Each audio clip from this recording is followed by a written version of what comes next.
성탄절은 가장 높으신 분이 가장 낮은 곳으로 오신 날입니다. 전에 아기 예수가 태어난 베들레헴 마구간 자리 위에 지어진 예수 탄생 교회를 방문했었습니다. 지하에 있는 마구간 바닥에 예수님을 상징하는 별이 있었는데 그 별을 보기 위해선 높이가 1m 20cm인 문을 통과해야 합니다. 허리를 굽히는 정도가 아니라 엎드리다시피 무릎을 꿇지 않으면 그 별을 볼 수가 없었습니다. 과연 이유가 무엇일까요?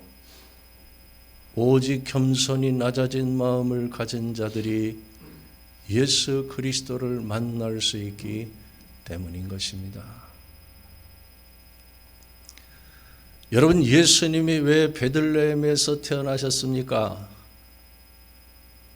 그것은 구약 성경의 예언 때문입니다. 미가서 5장 2절에 보면 베들레헴 에브라다야 너는 유다 족속 중에 작을지라도 이스라엘을 다스릴 자가 내게서 내게로 나올 것이라 그의 근본은 상고에 영원에 있느니라 하고 했습니다. 예수님은 성경의 예언대로 오신 분입니다. 성경의 예언대로 지극히 작은 동네인 베들레헴에서부터 예수 그리스도의 복음이 시작된 것입니다. 그렇습니다. 하나님의 나라는 낮은 곳으로 임하는 것입니다. 물이 낮은 곳으로 흐르듯 하나님의 은혜는 언제나 낮은 곳으로 임하는 것입니다. 높아진 마음은 하나님의 은혜를 거스르는 것입니다.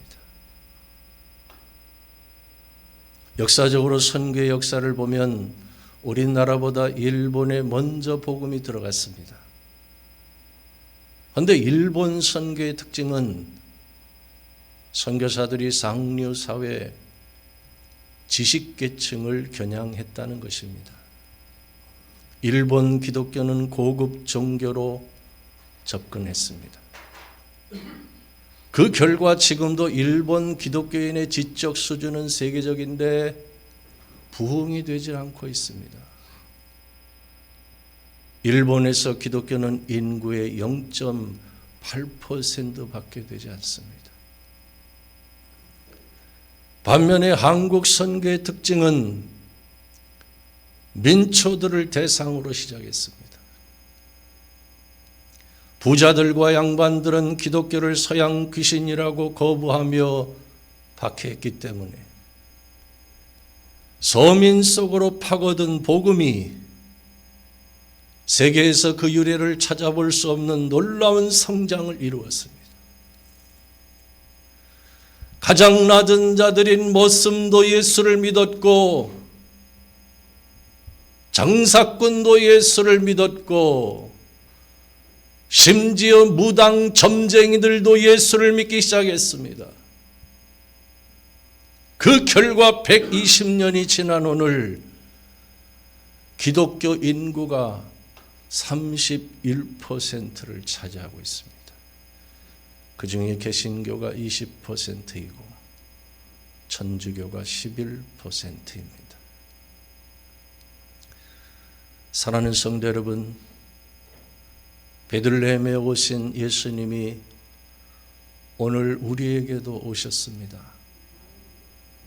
조용한 마을에 오신 예수님이 조용한 아침의 나라에 오셨습니다. 그래 나를 살리셨고 내 가정을 살리셨고 우리 나라를 살리셨습니다. 과연 이 뜻깊은 성탄절에 우리는 어떤 믿음을 가져야 될까요? 오늘 본문을 보면 밤하늘에 메시아를 날리는 별을 보고 저 동방에서부터 베들레헴까지 찾아온 박사들이 있었습니다.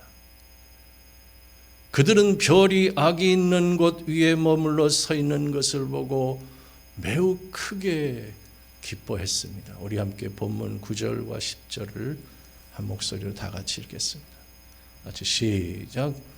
박사들이 왕의 말을 듣고 갈새 동방에서 보던 그 별이 문득 앞서 인도하여 가다가 악이 있는 곳 위에 머물러 서 있는지라 그들이 별을 보고 매우 크게 기뻐하고 기뻐하더라. 여기 보면 매우 크게 기뻐하고 기뻐하더라. 최고의 기쁨을 표현하고 있습니다.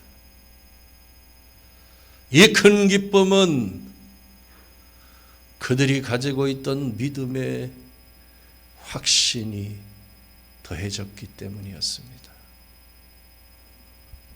여러분, 동방에서부터 베들레헴까지의 거리가 얼마나 되는지 알고 있습니까? 동방 박사들은 지금의 이란이 통치하고 있던 파르티아 제국에서부터 베들레헴까지 낙타를 타고 3,200km를 달려왔던 것입니다. 적어도 약 6개월 이상 하늘의 별을 보고 찾아왔던 것인데 그 별이 마침내 악이 있는 곳 위에 머물러 선 것을 보고 어떤 믿음을 갖게 된 것입니까? 드디어 세상을 구원할 메시아의 탄생을 목격할 수 있게 되었다는 믿음이었어요. 그 믿음의 확신이 더해지면서 그들은 매우 크게 기뻐하고 기뻐했던 것입니다. 오늘 예수를 믿는 성도들에게 이런 믿음과 확신으로 인한 기쁨이 필요한 것입니다. 시인 이혜인 씨가 쓴 성탄의 기쁨이라는 시가 있습니다. 시상의 깊은 의미를 생각하면서 들어보시기 바랍니다. 조그만 아기 예수가 세상 속으로 들어오는 성탄의 기쁨은 우리의 기쁨, 그분의 생일은 우리의 생일입니다. 아기의 모습으로 다시 겸손하라고, 다시 사랑하라고, 천사들이 노래하며 삶의 무게에 지친 우리의 어깨 위에 날개 하나 달아줍니다. 이제는 우리의 이름을 기쁨으로 바꾸라면서, 희망으로 바꾸라면서 노엘, 노엘, 노엘. 오늘 현대인들은 성탄의 기쁨을 잘못 이해하고 있습니다. 그들에겐 동방 박사들이 가졌던 메시아에 대한 믿음이나 확신이 없기 때문입니다. 그들은 아기 예수의 탄생을 기뻐하는 것이 아니라 자신들의 기쁨과 쾌락을 쫓기 때문입니다. 성탄절은 술 마시고 노래하고 춤을 추면서 자기 쾌락을 쫓는 날이 아닙니다. 죄와 사망과 심판으로부터 나를 구원하러 오신 아기 예수의 탄생을 매우 크게 기뻐하고 기뻐하는 날인 것입니다. 과연 우리가 이런 큰 기쁨을 어떻게 누릴 수 있을까요? 무엇보다 먼저 성탄의 주인공인 예수님께 초점을 맞춰야 합니다. 가장 높으신 분이 가장 낮은 곳으로 오신 성탄의 의미가 무엇인가 깨달아야 합니다. 이런 이야기가 있습니다. 한방눈이 내리는 성탄절에 부부가 함께 예배를 드리고 집으로 돌아가고 있었습니다. 남편에 비해 신앙심이 부족했던 아내는 설교 말씀을 듣고 의심하며 이렇게 말했습니다. 어떻게 하나님이 인간으로 오실 수 있는지 난 도저히 믿을 수가 없어요. 남편이 의심하는 아내에게 아무리 설명해도 소용이 없었어요. 그때 집 앞에 있던 참새들이 눈이 많이 쌓여 먹이를 얻지 못해서 죽어가고 있었어요. 남편이 얼른 집에 들어가 먹이를 가져와서 던져주었는데 새들이 깜짝 놀라며 날아가 버렸어요. 그래서 남편이 말하기를, 새들아, 난 너희들을 해하려는 것이 아니야. 이 먹이가 없으면 너희들은 굶어 죽는다고. 남편은 안타까운 마음으로 날아가는 새들을 바라보며 내가 새가 되지 않고서야 어떻게 내 뜻을 너에게 전할 수 있겠니? 하고 중얼거렸습니다. 그 말을 듣고 있던 아내는 비로소 알게 되었습니다. 하나님이 인간으로 오신 뜻을 남편을 통해 깨닫고 아내는 조용히 집으로 들어가 감사 기도를 드렸습니다. 그렇습니다. 성탄절은 성자 하나님께서 인간의 몸을 입고 오신 날입니다. 그것을 가리켜서 신학적인 용어로 인카네이션, 성육신이라고 말합니다. 죄로 인해 심판을 받을 수밖에 없는 인류를 구원하시기 위해 영적으로 눈먼 자들의 눈을 뜨게 하고 귀먹은 자들의 귀를 열어 하나님 나라의 복음을 깨닫게 하시기 위해 성자 하나님께서 인간의 몸을 입고 오신 것입니다. 그분이 누구입니까? 오늘 본문의 동방 박사들이 찾아와서 세 가지 예물을 바치며 경배했던 예수 그리스도이신 것입니다. 할렐루야. 세계적인 심리학자 조던 피터슨은 이런 말을 했습니다. 사회 정의와 기독교 사이에는 아무런 관계가 없다. 구원은 한 개인의 영혼과 관계된 문제이다. 사랑하는 성도 여러분, 예수님의 인카네이션, 성육신은 나의 문제인 것입니다. 하나님이 인간의 몸을 입고 오신 성탄절도 나의 구원을 위해서인 것입니다. 예수님은 나를 구원하러 오신 분입니다. 예수님이 십자가에서 피 흘림으로 내 죄를 용서해 주신 것입니다. 메시아이신 예수 그리스도를 믿음으로 내가 하나님의 자녀가 된 것입니다. 내가 죄사함을 받고 내가 하나님의 자녀가 되고 내가 천국과 영생을 얻은 것입니다. 이처럼 값없이 큰 은혜를 받은 우리가 메시아의 탄생을 알리는 별을 보고 동방에서부터 베들레헴까지 3200km를 달려와서 아기 예수께 황금과 유향과 모략 가장 귀한 세 가지 예물을 바치며 매우 크게 기뻐하고 기뻐했던 동방 박사들만큼도 기뻐하지 않을 수 있겠습니까?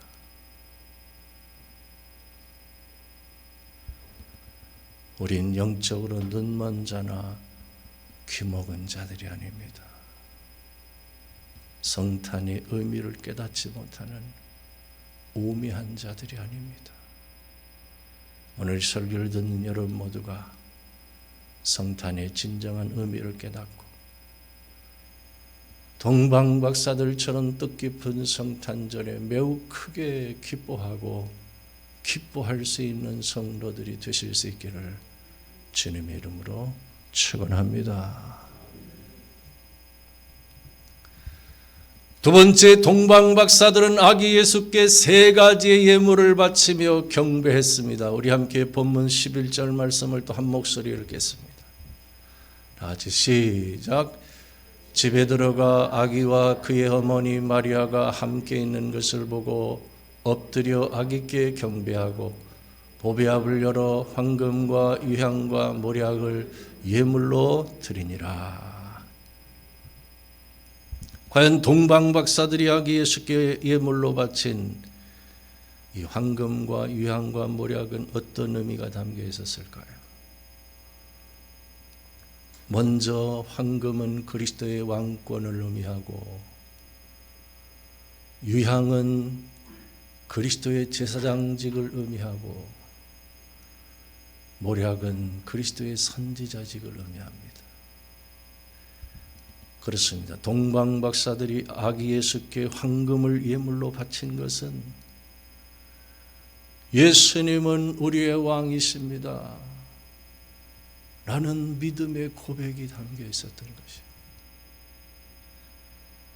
당시 역사가인 세네카는 이런 말을 했습니다.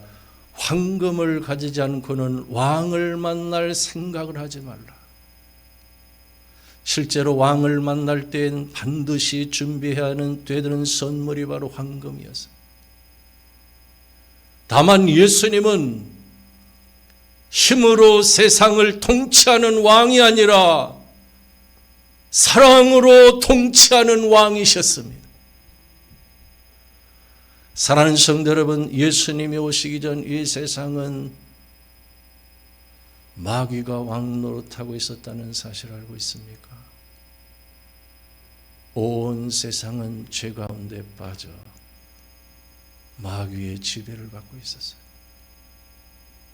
에베소 2장 2절에 보면 그때 너희가 그 가운데서 행하여 이 세상 풍속을 쫓고 공중의 권세 잡은 자를 따랐으니 곧 지금 불순종의 아들들 가운데서 역사하는 영이라고 했습니다. 그런데 예수님이 오셔서 마귀에게 종노릇하던 자들을 구원하여 왕이신 하나님께 통치를 받게 하셨습니다.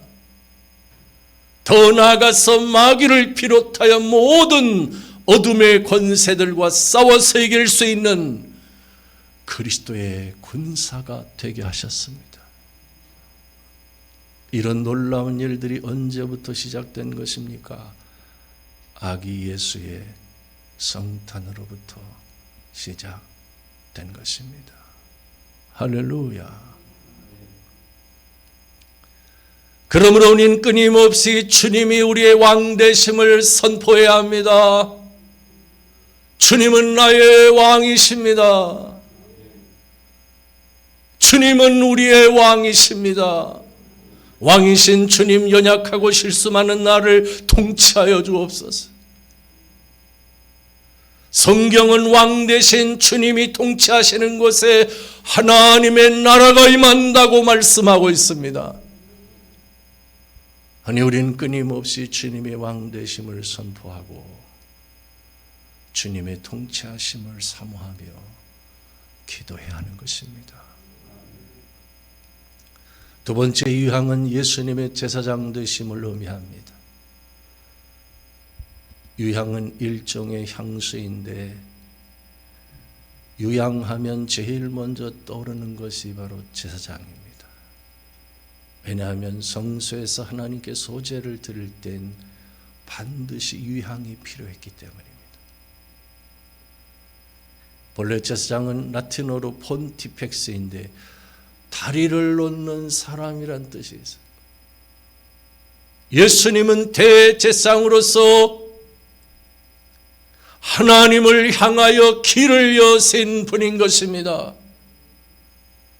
그러므로 예수님이 십자가에 죽으셨을 때 어떤 일이 일어났습니까? 하나님이 계신 지성소를 향하여 난 휘장이 위에서부터 아래로 찢어졌어요. 구약시대에 오직 제사장을 통해서만 성소에 계신 하나님 앞에 나아갈 수 있었는데 예수님이 십자가에 못 박혀 죽으신 이후부터 우리도 담대하게 성소에 계신 하나님께 나아갈 수 있게 된 것입니다.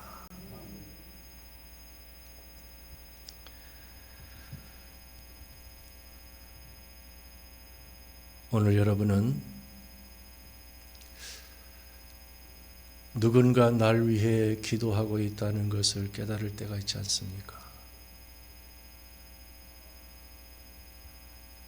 절체절명의 위기의 순간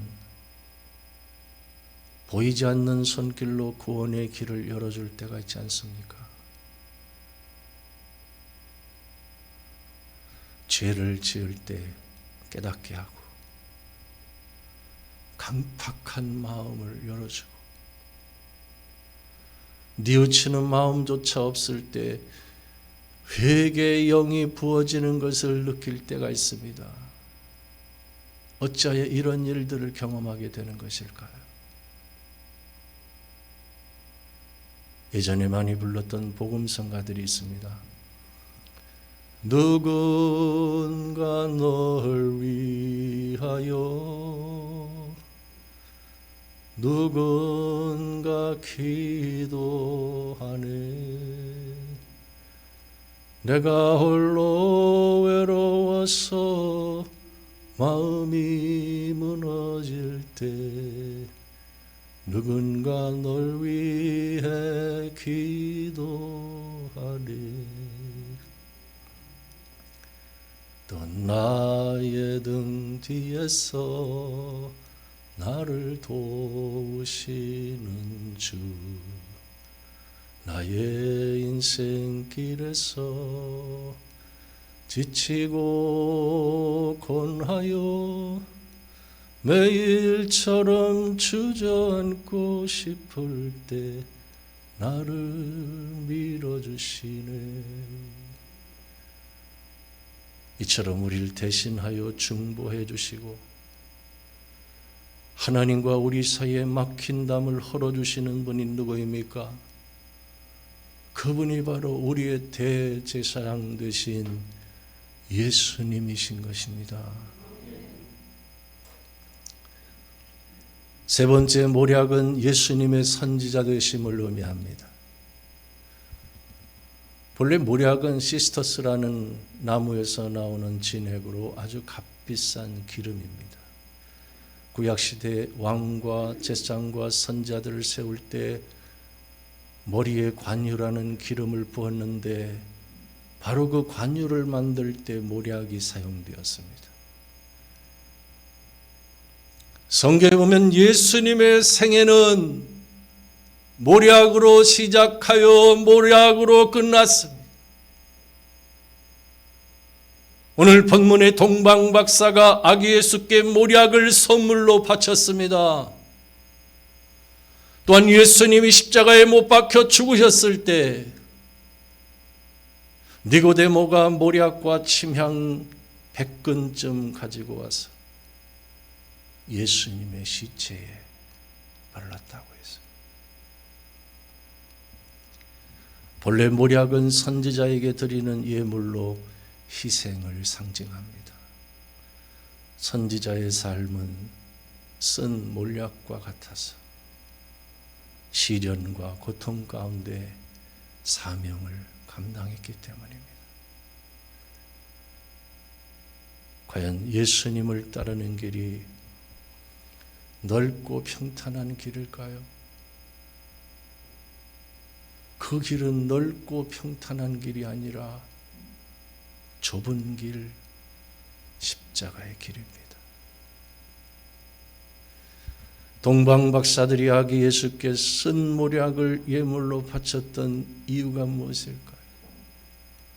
그것은 메시아를 위한 고난에 동참하겠다는 의미가 담겨 있었던 것입니다. 그렇습니다. 성경은 그리스도와 함께 영광을 받기 위하여 고난도 함께 받아야 한다고 말씀하고 있습니다. 바울은 그리스도의 남은 고난을 그의 몸된 교회를 위하여 내 육체에 채우면서 살겠노라고 했어요. 그런 의미에서 오늘 이 설교를 듣는 여러분 모두가 주님을 위한 고난에 동참하겠다는 뜻으로 동방박사들처럼 몰약을 주님께 선물로 드릴 수 있는 성도들이 되실 수 있기를 주님의 이름으로 축원합니다. 기도하겠습니다.